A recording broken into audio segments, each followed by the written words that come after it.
Film की शुरुआत young Krishna और बसु उर्फ बसुदा से होती है। दोनों मुंबई के समुद्र के किनारे बैठे बात कर रहे हैं। बसु कृष्णा के कंधे पर सर टिकाए बैठी उससे पूछती है, कृष्णा कोई हमको अलग तो नहीं करेगा ना? इस पर कृष्णा उसे जवाब देता है, हम चेक किए थे, अभी तक तो कोई पैदा ही नहीं हुआ है। किसी ने कोशिश भी की ना तो वो पूरी दुनिया को आग लगा देगा। इसके बाद हम यंग चुलबुले लड़के से खतरनाक बन चुके कृष्णा को जेल में दूसरे कैदियों के साथ देख पाते हैं। कृष्णा का दबदबा ऐसा है कि उसके चश्मा उतरते ही दूसरे कैदी पतली गली पकड़ लेते हैं और जो बच जाते हैं उसके सामने दोबारा खड़े होने के लायक नहीं रहते हैं। तो 22 साल से कृष्णा डबल मर्डर की सजा काट रहा है। मुंबई के आर्थर रोड जेल में उसकी पहचान अब सबसे हो गई। पुलिस वालों से लेकर कैदियों तक के बीच उसकी इज्जत है। उससे कोई भी पंगा नहीं लेना चाहता है। हालांकि दिखने में कृष्णा जो है वो एक सीधा साधा और डिसेंट आदमी है, लेकिन फिर भी उससे कोई भी पंगा नहीं लेता है क्योंकि उसकी असलियत के बारे में सभी अच्छे से जानते हैं। जेल में कुछ बदमाश गुंडे भी हैं जो कि कृष्णा की असलियत से वाकिफ नहीं है, लेकिन कृष्णा जो है वो वक्त आने पर ही उन्हें मजा चखाता है। तब तक वो उनके सामने बिल्कुल सीधा साधा रहता है। इसी बीच उसे पता चलता है कि उसकी 25 साल की सजा को घटा दिया गया है और उसे अब घर जाना होगा, तो वो पूरी तरह से डर जाता है। बचपन में ही अनाथ हो गए कृष्णा के पास वापस जाने का कोई घर नहीं है। वसुधा उसका सब कुछ थी, लेकिन जिंदगी के जिस मोड़ पर वो दोनों खड़े हैं वहाँ एक दूसरे को अपनाना नामुमकिन है। ऐसे में वो जेल से निकल कर करेगा क्या? साथ ही वो ये भी कह देता है कि वो बाहर जाने के लिए बिल्कुल भी तैयार नहीं है, लेकिन इसका कोई भी फायदा नहीं था क्योंकि उसकी अगले दिन रिहाई थी। लेकिन कृष्णा ऐसा होना नहीं देना चाहता है, वो जेल में ही रहना चाहता है। इसलिए वो जेल के सबसे बदमाश आदमी के पास जाता है और उसे वो बेरहमी से मारता है। लेकिन यहाँ पर उस बदमाश आदमी को लोग बचाकर ले जा लेते हैं और यहाँ पर कृष्णा को एक सेपरेट में डाल दिया जाता है। और जेल के ऑफिसरों को ये बात बहुत अच्छे से मालूम है कि कृष्णा बाहर क्यों नहीं जाना चाहता है और ये बात भी मालूम है कि कृष्णा ने उस बदमाश आदमी को क्यों मारा है, ताकि उसे जेल से बाहर ना जाने दिया जाए।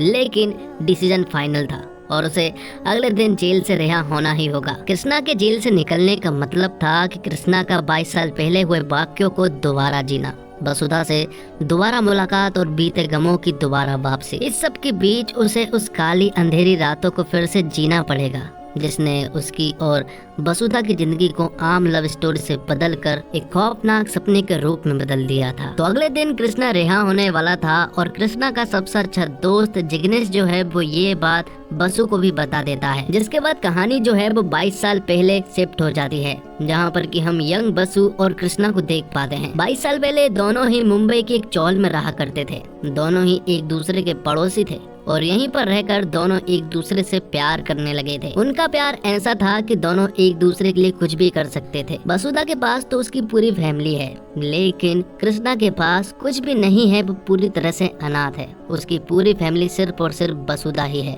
और वो वसुधा के लिए कुछ भी कर सकता है। तो कृष्णा जो है वो काफी इंटेलिजेंट है और वो हमेशा बसु को सपोर्ट करता है और आगे की पढ़ाई के लिए हमेशा मोटिवेट करता है। जिसके बाद कहानी जो है वो प्रेजेंट में आ जाती है, जहाँ पर कि हम कृष्णा को जेल से रिहा होता हुआ देख पाते हैं और कृष्णा को लेने के लिए उसका बचपन का दोस्त जिग्नेश आया था। वो यहाँ से निकलते हैं और सबसे पहले एक सेल्फी लेते हैं। वो सेल्फी जिग्नेश सबसे पहले बसु के पास पहुँचाता है और बसु सेल्फी को देखकर रोने लगती है क्योंकि बसु अभी भी कृष्णा से प्यार करती है। तो यहाँ से निकलने के बाद जिग्नेश और कृष्णा जो है वो साहू जी की शॉप पर पहुँचते हैं। दरअसल में सालों पहले कृष्णा जो है वो साहू जी की शॉप पर अकाउंटेंट का काम किया करता था और इसी बीच हमें इसी शॉप का एक फ्लैशबैक का सीन दिखाया जाता है। कृष्णा साहू जी की शॉप पर अपना काम खत्म करके वापस लौट रहा था, लेकिन तभी अचानक से कृष्णा देखता है कि कुछ 3 बदमाश लोग जो है वो साहू जी के शॉप पर उन्हें लूटने के लिए पहुंच जाते हैं। उन्होंने अपना फेस जो है वो पूरी तरह से कवर किया हुआ था। तो कृष्णा उनसे कहता है कि वो तीनों से तो नहीं लड़ पाएगा,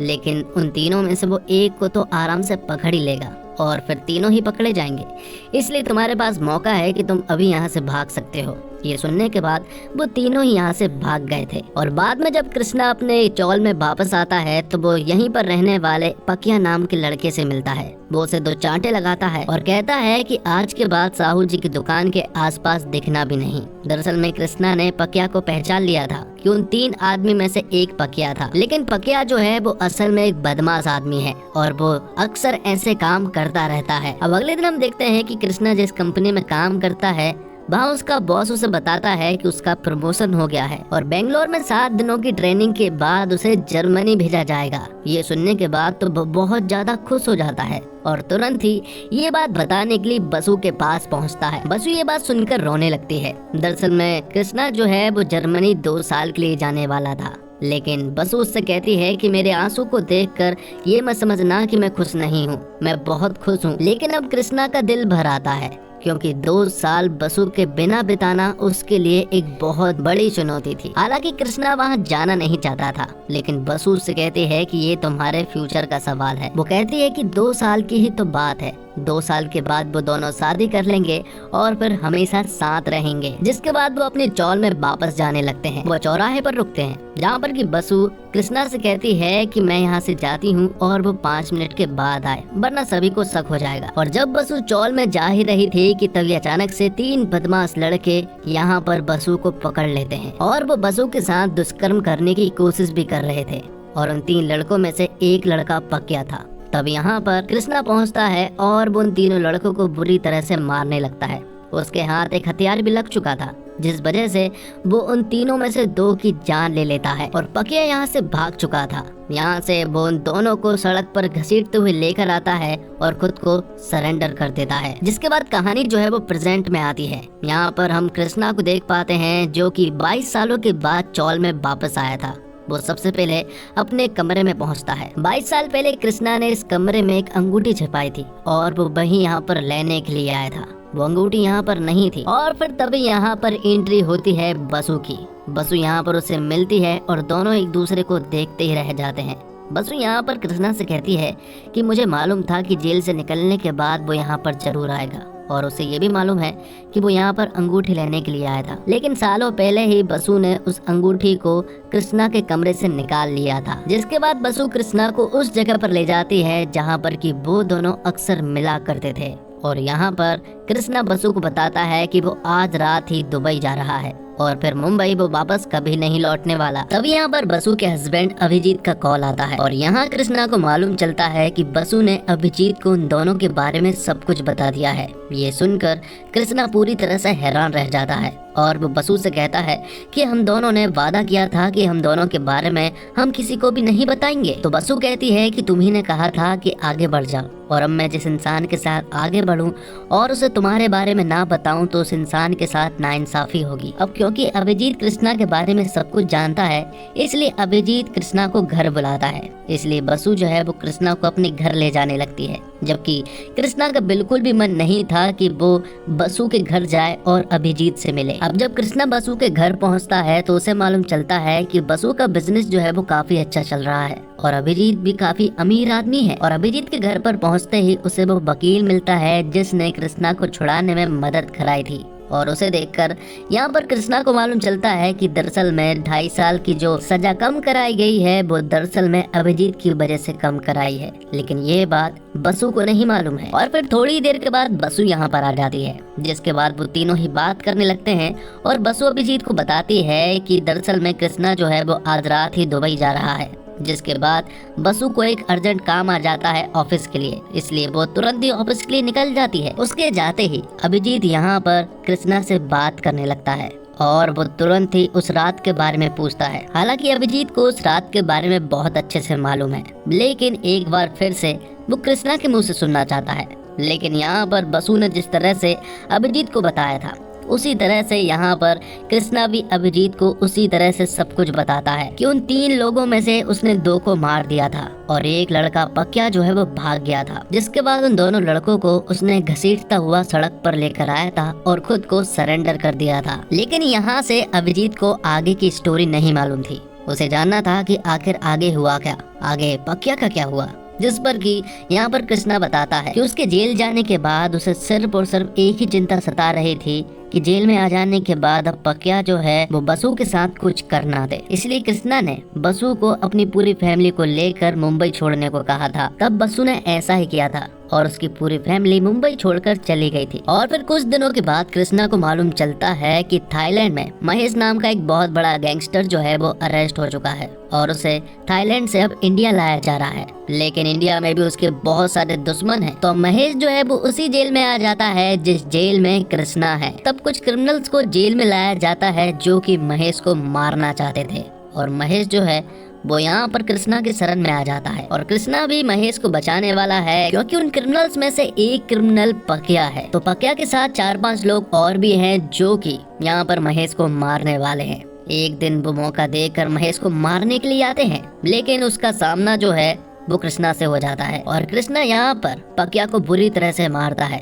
और उसकी जान ले लेता है। तो पकिया को किस तरह से मारा कृष्णा जब ये सारी स्टोरी अभिजीत को बता रहा होता है कि तभी पीछे से ये सारी बातें बसु भी सुन लेती है। और फिर बाद में महेश ने ही यहाँ पर कृष्णा की मदद की थी दुबई जाने के लिए और वो उसका सारा खर्चा भी उठा रहा था। कृष्णा ने पकिया को जेल में मार दिया था, ये बात बसु को नहीं मालूम थी, जिस वजह से वो उससे कुछ बात करना चाहती थी। इसलिए यहाँ पर बसु जो है वो कृष्णा को नीचे तक छोड़ने के लिए आती है और वो कृष्णा से कहती है कि इन 22 सालों में कोई दिन ही ऐसा होगा जब उसने इस पल के बारे में सोचा ना हो। जिस पर कि कृष्णा उससे कहता है कि इन 22 सालों में इन पलों के अलावा उसने कुछ सोचा ही नहीं। बसु उससे कहती है कि क्या तुम कभी मुंबई वापस लौटोगे, जिस पर कि कृष्णा मना करता है। कृष्णा बसु को समझाता है कि ये कहानी इतनी ही थी, हमें साथ इतना ही जीना था। बसु कृष्णा से कहती है कि मैंने तुम्हारी जिंदगी बर्बाद कर दी, जिस पर कि कृष्णा कहता है कि मैं तुम्हारे कुछ काम आया, इससे बड़ी बात तो कुछ हो ही नहीं सकती। जिसके बाद बसु जो है वो कृष्णा को गले लगा लेती है। यहाँ पर कृष्णा उससे कहता है कि बालकनी से अभिजीत सब कुछ देख रहा है, लेकिन बसु भी ये बात बहुत अच्छे से जानती है और उसे कोई भी फर्क नहीं पड़ता है क्योंकि कृष्णा जो है वो हमेशा के लिए दुबई जाने वाला है। तो कृष्णा जो है वो यहाँ से जिग्नेश के साथ निकल जाता है। बाद में जब बसु जो है वो अभिजीत के पास आती है तो अभिजीत यहाँ पर बसु से कुछ सवाल करता है और वो उससे ये भी कहता है कि मुझे ये बात जाननी है कि आखिर उस रात हुआ क्या था, क्योंकि बसु और कृष्णा जो स्टोरी बता रहे हैं वो उसे सही नहीं लग रही है। जिस पर कि बसु उसे रियल स्टोरी बताना शुरू करती है। उस दिन वो दोनों मिले थे और जब बसु चौल की तरफ वापस लौट रही थी तो उन तीनों ने उसके साथ दुष्कर्म करने की कोशिश जरूर की थी, लेकिन जो 2 लोग मारे गए थे वो कृष्णा के हाथ नहीं मारे गए थे, बल्कि बसु के हाथ गलती से मारे गए थे सेल्फ डिफेंस में। और थोड़ी देर के बाद जब कृष्णा यहाँ पर आया तब तक पके यहाँ से भाग चुका था और वो दोनों लड़के मारे गए थे। ये देखकर यहाँ पर बसु पूरी तरह से घबरा जाती है और यहाँ पर कृष्णा उससे कहता है कि घबराने की कोई भी बात नहीं है क्योंकि वो इस सारा इल्जाम अपने ऊपर लेने वाला है। कृष्णा यहाँ पर बसु को बहुत अच्छे से समझा देता है और उसे अपने घर भेज देता है। बाद में कृष्णा ने खुद को सरेंडर कर दिया था और अगले दिन बसु जब उससे मिलने के लिए आई थी तो उसने उससे कह दिया था कि वो अपनी फैमिली के साथ दूर चले जाए और आज के बाद वो उससे मिलने के लिए कभी ना आए। साथ ही उसने उसे आगे बढ़ने के लिए भी कह दिया था, मतलब कि शादी करने के लिए। तो इस तरह से कृष्णा ने अपनी पूरी जिंदगी जो है वो अपने प्यार के लिए दांव पर लगा दी थी। तो दोस्तों, फिल्म औरों में कहा दम था के डायरेक्टर और राइटर नीरज पांडे को अपनी शानदार थ्रिलर फिल्मों के लिए जाना जाता है। पहली बार रोमांटिक जॉनर में उतरे नीरज ने रोमांस में भी थ्रिलर का एंगल डालने की भरपूर कोशिश की, लेकिन अफसोस कि इस चक्कर में वह रोमांस और थ्रिलर में उलझ कर रह गए। खासकर फिल्म की कहानी बेहद कमजोर है। फिल्म की शुरुआत ठीक ठाक अंदाज में होती है और कृष्णा वसुधा की लव स्टोरी आपको एक खूबसूरत फिल्म की उम्मीद जगाती है। भाई जेल में सजा काट रहे अजय देवगन की चुप्पी किसी रहस्य की ओर इशारा करती है, लेकिन इस दौरान फिल्म की धीमी रफ्तार आपके सब्र का इम्तिहान लेती है। इंटरवल तक बतौर दर्शक आप किसी चमत्कार की उम्मीद में फिल्म देखते हैं, लेकिन उसके बाद बार बार रिपीट होने वाले सीन आपकी सारी उम्मीद तोड़ देते हैं। फिल्म के क्लाइमैक्स में करीब 2.5 घंटे के बाद आप खुद को ठगा हुआ महसूस करते हैं। बात अगर एक्टिंग की करें तो अजय देवगन और तब्बू ने अपनी रहस्यमयी चुप्पी से फिल्म में जान डालने की हर संभव कोशिश की है, लेकिन हकीकत में फिल्म में उनसे ज्यादा फुटेज उनके जवानी किरदारों को मिली है। उनकी जवानी के दिनों के किरदार में नजर आए शांतनु महेश्वरी और साई मंजरेकर की जोड़ी पर्दे पर खूब जचती है। खासकर शांतनु ने पर्दे पर कमाल की एक्टिंग की है। लवर बॉय से लेकर एंग्री यंग मैन तक के सेट्स में वह जमे हैं। नीरज पांडे अपनी लिखी कहानी और स्क्रिप्ट के प्यार में पड़ गए, जिससे उनका काम प्रभावित हुआ है। कहानी आउटडेटेड लगती है, और यही बात उनकी निर्देशक पर भी लागू होती है। उनका कहानी कहने का तरीका बहुत पुराना सा लगता है। कहानी में भले दम नहीं हो, लेकिन कहने का अंदाज निराला हो तो देखा जा सकता है। लेकिन यहाँ नीरज असफल रहते हैं। संगीत नीरज की फिल्म में हमेशा से कमजोर पक्ष रहा है, लेकिन औरों में कहा तुम था का म्यूजिक और बैकग्राउंड म्यूजिक उम्दा है। नीरज जानते थे कि उनकी फिल्म में खामोश पल ज्यादा है, लिहाजा बैकग्राउंड म्यूजिक बहुत ही महत्वपूर्ण हो जाता है। और इस मामले में संगीतकार एम क्रीम ने अच्छा काम किया है। गीत अर्थपूर्ण है, हालांकि अभी लोकप्रिय नहीं हो पाए हैं। और अजय देवगन के चेहरे के एक्सप्रेशन इन दिनों एक जैसे लगते हैं, चाहे शैतान देख लो या मैदान देख लो। औरों में कहा दम था मैं भी उसी एक्सप्रेशन के साथ भी नजर आए, मानो मैदान के सेट से निकल कर वो औरों में कहा दम था के सेट पर आ गए हो। उन्हें अभिनय में विविधता लाना जरूरी है, तब वो अच्छी एक्ट्रेस है। लेकिन फिल्म के अंत में ही उन्हें चंद ऐसे सीन मिलते हैं जहां वे अपनी प्रतिभा दिखाती है। उन जैसी एक्ट्रेस को कम मौका देकर निर्देशक ने खुद अपना नुकसान किया है। और फिल्म देखने में दिक्कत तब होती है जब डायरेक्टर के पास दिखाने का कोई फिल्म ना हो, जो औरों में कहा दम था के साथ है। फिल्म की कहानी इतनी सी है कि आप किसी को भी 5 मिनट में सुना सकते हैं। इसके अंत में एक ट्विस्ट है जो आप फिल्म के शुरू होने पर आता हुआ देख लेते हैं। फिल्म में आगे क्या दिखाया जाएगा ये आपको पता है, जिसका मतलब है कि आपके पास कुछ नया देखने के मौके कम है। उसके ऊपर नीरज पांडे अपनी 4 लाइनों में फिल्म को कहानी को 2 घंटे 20 मिनट का बनाने की पुरजोर कोशिश में लगे हैं। ऐसे में वो एक ही सीन को 5 बार अलग अलग एंगल से रिपीट करते हैं। इसके अलावा उन्होंने फिल्म के ट्विस्ट को भी 3 बार दिखाया है, जिसकी कोई जरूरत नहीं थी। मूवी का स्क्रीन प्ले एकदम घिसा पिटा है। ऐसी कहानियां हम सब फिल्मों में देखने के साथ साथ किताबों में भी पढ़ चुके हैं। ये फिल्म अगर वे इंतहा स्लो नहीं होती तो फर्स्ट हाफ में ही पूरी कहानी निपट सकती थी। कहानी में कोई नयापन नहीं है, लेकिन मूवी के एक्टर्स ने अच्छा काम किया है। क्योंकि स्क्रीन प्ले इतना खराब है तो एक्टर्स के पास भी खास कमाल करने का मौका कम ही था। इसके बीच भी शांतनु महेश्वरी ने अपना कृष्णा का किरदार काफी अच्छे से निभाया है। साई मंजरेकर ने उनका काम ठीक ठाक किया है, हालांकि उनके चेहरे पर एक्सप्रेशन की कमी जरूर खलती है। अजय देवगन और तब्बू की जोड़ी को दोबारा साथ देखना अच्छा था, लेकिन उन्होंने भी बहुत कुछ धमाकेदार इस फिल्म में नहीं किया है। स्लो मूवी में भी आप उनकी केमिस्ट्री अच्छे से देख सकते हैं। जिमी सेरिल के किरदार को एकदम वेस्ट कर दिया है। फिल्म का क्लाइमैक्स चारों सितारों के बढ़िया काम से अच्छा बना है और फिल्म के गाने भी ठीक है। इनमें मनोज मुंतासिर के बोल यहाँ वहाँ आकर लगते हैं, जो मुझे पर्सनली अच्छा लगता है। और इसी के साथ ये एक्सप्लेनेशन वीडियो यहीं पर खत्म होता है। तो दोस्तों, उम्मीद करता हूँ आपको वीडियो पसंद आई होगी। वीडियो अगर अच्छा लगा हो तो वीडियो को लाइक जरूर कीजिएगा और इसी तरह के वीडियोस पाने के लिए आप हमारे चैनल को सब्सक्राइब भी कीजिएगा, ताकि आपको इस तरह के लेटेस्ट और फ्रेश कंटेंट मिलते रहे। मिलते हैं एक और कमाल की वीडियो के साथ, तब तक के लिए आप हमारे चैनल के साथ बने रहिए। धन्यवाद। जय हिंद, जय भारत, जय श्री राम।